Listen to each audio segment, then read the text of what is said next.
Hello दोस्तों, स्वागत है आपका एक बार फिर से मेरे यूट्यूब चैनल डियर जिंदगी विद जीतू पर। आज आपके लिए लाया हूँ एक नया टॉपिक, जिस टॉपिक पर हम बात करेंगे। आज का टॉपिक है इंडिया का बेस्ट 3 पॉलिटिशियन जो कि मेरी नज़र में है। आपके साथ इन 3 पॉलिटिशियन के बारे में मैं अपना सोच विचार शेयर करूँगा। आप लोग इसमें अपना लाइक, कमेंट और शेयर जरूर कीजिए। अरविंद केजरीवाल भारत के पॉलिटिशियन है और वो फिलहाल दिल्ली के 7th चीफ मिनिस्टर है और फिलहाल के भी वो चीफ मिनिस्टर बने हुए हैं। और वो 2013 के दिसंबर से लेकर 2014 के फरवरी तक वो विशेष पावर के चलते 49 दिनों तक भी चीफ मिनिस्टर बने हुए थे। लेकिन वो फुल्ली 2 बार हुआ, 2015 से लेकर 19 तक और 19 से लेकर 20 तक, अब 20 से लेकर अब फिलहाल तक वो लगातार 2 बार दिल्ली से चीफ मिनिस्टर बने हुए हैं। तो आज बात कर रहे हैं अरविंद केजरीवाल की। वो स्पेशल और वो महान है क्यों है मेरी नज़र में। उसने अपने कार्यकाल में जो भी किया, जो भी कहा वो किया।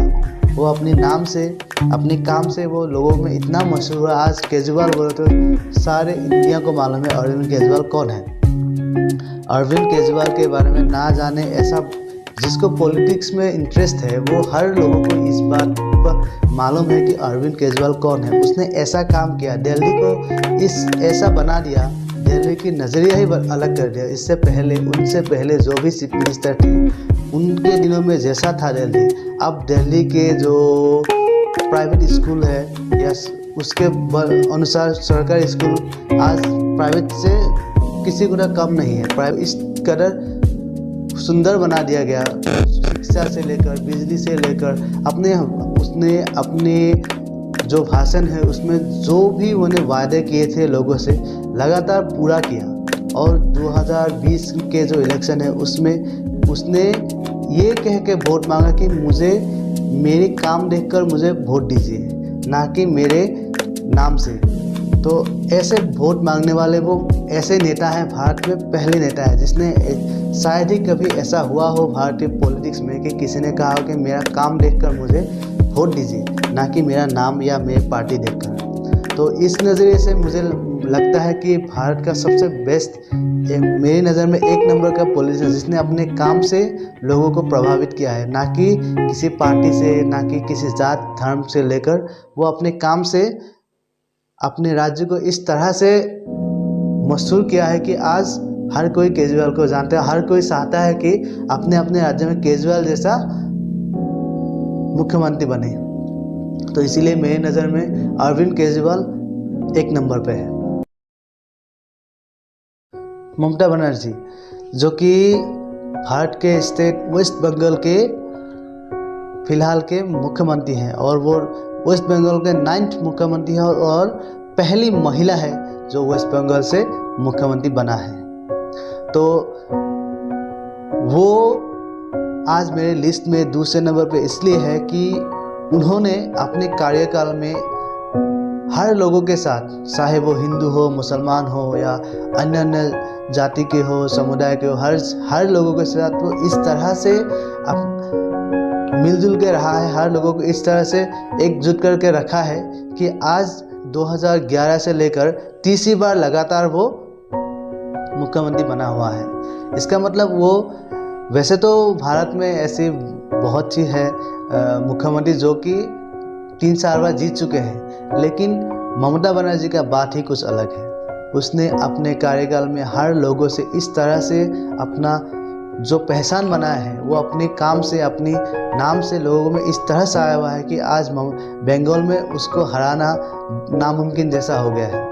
मतलब उनको लोग इसलिए वोट नहीं देते कि वो महिला है, वो तृणमूल कांग्रेस से बिलोंग करते हैं, इसीलिए नहीं कि उनका नाम और काम इतना प्रभावित किया है लोगों को कि आज उन्होंने अपने का जिस तरह से लोगों से वादा किया कि हम हिंदू मुसलमान के बीच कभी लड़ाई नहीं होने देंगे, उन लोगों को एकत्रित करके रखेंगे, लोगों की भलाई के लिए काम करें, ना कि धर्म के लिए, ना कि जात के लिए। ऐसे वोट नहीं मांगे उसने हमेशा ही अपने लोगों से, अपने लोगों की भलाई के लिए काम किया है। लोगों की जो बेरोजगारी, बढ़ती कीमत, इन सब चीज़ों को लेकर, शिक्षा, इन सब चीज़ों को लेकर उसने हमेशा पॉलिटिक्स किया, ना कि धर्म की राजनीति, ना कि अन्य ऐसे।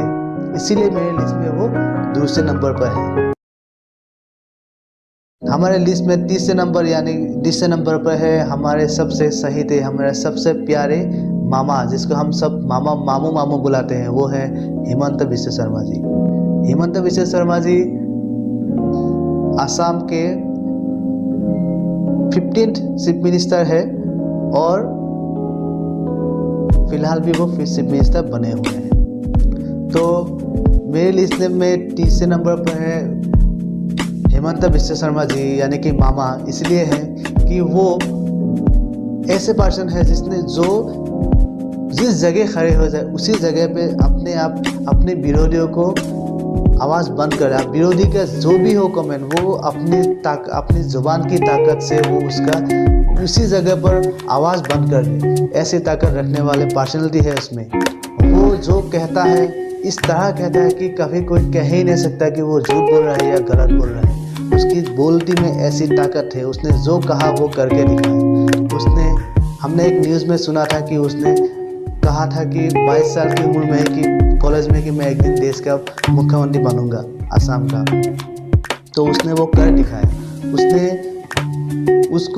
उनको वो ताकत है, उसे भविष्य को देखने की और समझने की, उस जगह को, उस परिस्थिति को देखने की उसमें वो ताकत है। वो उनको मालूम है कहाँ क्या और कैसे क्या कहना है, वो उनको पूरा नॉलेज है। और उसने जैसे कि हर लोगों को इस तरह से अपने आप में कैसे लोगों को ढालना है, हर इंसान को किस तरह से वो अट्रैक्ट कर सके, हर सेकंड में वो उनको कोई सामने से गलत कहे वो उसका जवाब इस तरह से देते हैं कि वो चुप हो जाता है। वो कहने के लिए उसके बाद कोई सवाल नहीं रहता। उसमें वो ताकत है, उसमें वो टैलेंट है। इसीलिए मेरी नज़र में हेमंत बिस्व शर्मा एक बेस्ट पॉलिटिशियन है, जिसको मालूम है कि देश जीतने के लिए मतलब जीतने के लिए हो या सत्ता में रहने के लिए किस तरह से लोगों को अपने आप आकर्षित करना चाहिए, उनमें वो टैलेंट है। वो जैसे चाहे वो करने की क्षमता रखते हैं, ना कि वो किसी वैसे भी वो जब वो इससे पहले नेशनल कांग्रेस में थे तब भी वो इस तरह से गरजते थे, वो ऐसे गरजते थे कि विरोधी उनको लेकर कांपते थे। मतलब आज भी वो उनमें वो ताकत है, वो एबिलिटी है कि वो किसी भी विरोधी को वो पानी कर दे। इसीलिए मेरी नज़र में वो एक बेस्ट पॉलिटिशियन है इंडिया में। मुझे लगता है ऐसे पॉलिटिशियन जो अपनी नाम और काम से मशहूर हुआ है, ना कि किसी पार्टी से। वो भले ही भारतीय जनता पार्टी यानी कि बीजेपी से जीता है, लेकिन मुझे नहीं लगता वो किसी भी पार्टी में हो, देश की किसी भी पार्टी में हो, वो हार ही नहीं सकता। उसमें वो टैलेंट है कि वो किसी को भी कहीं पे भी मतलब हरा दे। उसमें किसी को भी अट्रैक्ट करने की वो ताकत है जो शायद ही किसी में है। मैंने जो कहा पहले, ममता बनर्जी और अर्जुन केजरीवाल, ये दोनों तो महान है ही। वो अपने काम की वजह से अपनी जो जुबान जो कहा वैसे किया, ऐसी वजह से तो वो महान है ही। लेकिन हेमंत बिस्व शर्मा जी ऐसे इंसान है जो जुबान से कह दिया उसको इस तरह से वो मतलब लोगों में फैल जाता है कि वो लोगों को कभी लग ही नहीं सकता कि वो झूठ बोल रहे हैं या कोई गलत बोल रहा है। उसमें वो ताकत है। इसीलिए मेरी नज़र में हेमंत बिस्व शर्मा एक बहुत ही टैलेंटेड और अच्छे पॉलिटिशियन है। देश को ऐसी पॉलिटिशियन की ज़रूरत है। ऐसे पॉलिटिशियन होंगे, ऐसी पॉलिटिक्स करेंगे, तो ऐसे लोग होंगे तो देश बहुत आगे जाएगा। वो देश के तरक्की में बहुत हाथ है इन लोगों का। इसलिए मैं इन तीनों को मेरी नज़र में बेस्ट पॉलिटिशियन मानता हूँ। तो आप लोगों को क्या लगता है, आपकी नज़र में कौन है? वैसे तो देश में बहुत ऐसे अच्छे पॉलिटिशियन हैं, ये सिर्फ अपनी टेक्निक की वजह से बेस्ट है। बाकी उनका काम जो देश के लिए, वो अपने राज्य के लिए कैसा काम किया, मतलब उसने अच्छा किया गलत किया, उनका भी बहुत सारे गलत पॉइंट होंगे जो इसके बारे में मैं अलग वीडियो में आप लोगों के साथ जरूर शेयर करूँगा। तो आप लोगों को कैसा लगा मेरा ये वीडियो और मेरा इन तीनों के बारे में जो मेरा सोच है, आप लोग क्या सोचते हैं? क्या सही है, क्या उससे भी कोई है जो बहुत अच्छा है? आप लोग मुझे कमेंट बॉक्स में ज़रूर बताइएगा। धन्यवाद। जय हिंद।